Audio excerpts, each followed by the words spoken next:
So আজকের topic হচ্ছে কিভাবে আপনি আর্টিকেল গুলো সুন্দরভাবে গুছাবেন আর কি কোনো একটা টুলের মাধ্যমে। সেটা একটা HTML ক্লোনার টাইপের, যেখানে আমরা আর্টিকেল যখন লিখি অনেক অগোছালো থাকে, জাস্ট আমরা সেগুলোরে গুছিয়ে তারপরে পাবলিশ করি।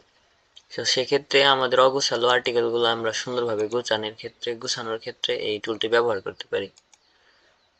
এটা হচ্ছে টুল। আমি ডেসক্রিপশনে ইউআরএলটি দিয়ে দেব। তো এখানে পেস্ট করবেন লিঙ্কটি, যতটুকু কপি করছি। সেখানে কিন্তু আমার এখানে টেক্সট দিছি, এখানে কিন্তু আমার কোড সহ দিছে আর কি, যে কিভাবে কোডটি হয়েছে আর কি, মানে একটা আউটপুট আর কি। সো এটার আমি যদি বড় করতে চাই, এখান থেকে আমি বোল্ড করতে পারি, তারপরে এখানে আন্ডারলাইন করতে পারি।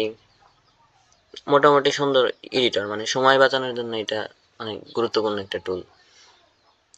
তারপর এইখানে আমরা লিস্ট আইটেম করতে পারি। তো ইজি, আর আমার ধরে ধরে আর কোড করা লাগতেছে না। যে এখানে আমি একটা আন্ডারলাইন নিব বা এখানে একটা লিস্ট আইটেম নিব, যে ওখানে আমার কোড করতে হইতাছে এলআই দিয়া। সেক্ষেত্রে কিন্তু আর এই এলআই ব্যবহার করা লাগছে না। জাস্ট আপনি যতটুকু করে এলআই এর ভিতরে রাখতে যাচ্ছেন, জাস্ট ওইখানে সিলেক্ট করার পর এলআই তে ক্লিক করবেন। তো এভাবেই অনেক ইজি আর কি। অনেকগুলা টেবিলও মেক করতে পারেন এখান থেকে। আর অন্যান্য টুল আছে এখানে, খুবই সুন্দরভাবে কাজ করা যায় আর কি। জাস্ট এইটুকুই।